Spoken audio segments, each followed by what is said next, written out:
রাদিয়াল্লাহু তাআলা আনহু হইতে বর্ণিত قال رسول الله صلى الله عليه وسلم ليس صلوات أثقل على المنافقين من الفجر والعشاء ولو يعلمون ما فيهما لا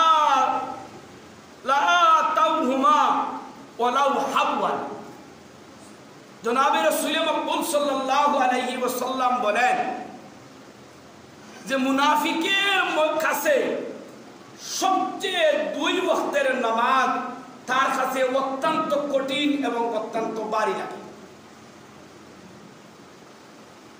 একটা হইল ফজরের নামাজ আর আরেকটা হইয়া থাকলো এশার নামাজ। ফজরের নামাজ আর আরেকটা নামাজ হইল এশার নামাজ। রাসূল করিম সাল্লাল্লাহু আলাইহি সাল্লাম বলতেছেন যদি তারা জানতো যে এই দুই ওয়াক্তের নামাজের মধ্যে কতখান কল্যাণ আছে তাহলে তারা সব কিছু ত্যাগ করে ফজর আর এশার নামাজের মধ্যে জামাতের মধ্যে আইয়া শরীক হইত। মুহাদ্দিসিনে কেরাম এই হাদিসের ব্যাখ্যার মধ্যে বলেন যে মুনাফিকের কাছে ফজরের নামাজ আর এশার নামাজ কষ্টকর কেন বলে ফজরের নামাজ সারা রাত্রে ঘুমের সময় শেষ রাত্রে উঠতে অত্যন্ত কঠিন হয়। গরমের দিনে এক রকমের কঠিন, শীতের দিনে আরেক রকমের কঠিন। আর এশার সময় সারাদিন কাজকর্ম করে শরীর ক্লান্ত হয়, শরীরের মধ্যে দুর্বলতা আসে, এই সময় নামাজ পড়তে মন চায় না। ওপর দিকে যদি ঠান্ডার দিন হয় তাহলে এই সময় আরো বেশি ঠান্ডা লাগে। এই জন্য এই দুই সময় নামাজ পড়া অত্যন্ত কঠিন হয়, কষ্টকর হয়।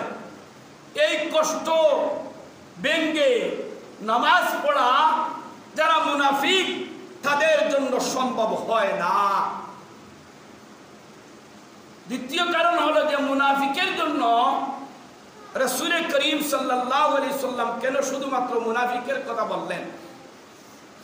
মুহাদ্দিসিনে কেরাম কিতাবুল মিরকাতের মধ্যে উল্লেখ করে বলতেছে যে মুনাফিকের কথা এই জন্য বললেন, মুনাফিকরা সাধারণত সব সময় নামাজ পড়ে না। মুনাফিকরা সাধারণত সব সময় নামাজ পড়ে না। তারা নামাজ পড়ে মানুষকে দেখানোর জন্য, লোক দেখানোর জন্য, নতুবা অন্য কোথায় গেলে তার শরম ইজ্জত রক্ষা করার জন্য নামাজ পড়ে। আর এই দুই সময় ফজর এবং এশার সময়, এই দুই সময় অত্যন্ত কঠিন হয়ে যায়, অত্যন্ত কষ্টকর হয়। এই জন্য মুনাফিকদেরকে রাসূল করিম সাল্লাল্লাহু আলাইহি সাল্লাম খাস করেছেন, নির্দিষ্ট করেছেন। কেননা এই সময় যদি মুনাফিক সে আল্লাহর ডর এবং ভয় হকিকতান বাস্তবে তার অন্তরের মধ্যে থাকতো তাহলে এই দুই সময় সে নামাজ পড়তে সব কিছু ত্যাগ করে আসত। কেননা ফজর এবং এশার নামাজ জামাতের সহিত আদায় করলে সারা রাত্রে জাগ্রত থাকিয়া যে সমস্ত সওয়াব অর্জন করবে, সারা রাত্রে জাগ্রত থাকিয়া ইবাদত করে নফল ইবাদত করলে যতটুকু সওয়াব অর্জন হবে, এশা এবং ফজরের নামাজ জামাত সহকারে আদায় করলে এতটুকু সওয়াব হয়ে যাবে। ওয়া ইন্নাহা লাকাবীরাতুন ইল্লা আলাল খাশিঈন। এই হাদিসটা যে উল্লেখ করেছেন, এই হাদিসটা বুখারী শরীফের মধ্যেও আছে, মুসলিম শরীফের মধ্যেও আছে, মিশকাত শরীফের মধ্যেও আছে। এই জন্য আপনি আমি এশা এবং ফজর এই দুইটা ওয়াক্ত নামাজ গুরুত্ব সহকারে আদায় করব, অন্য নামাজ আদায় করব।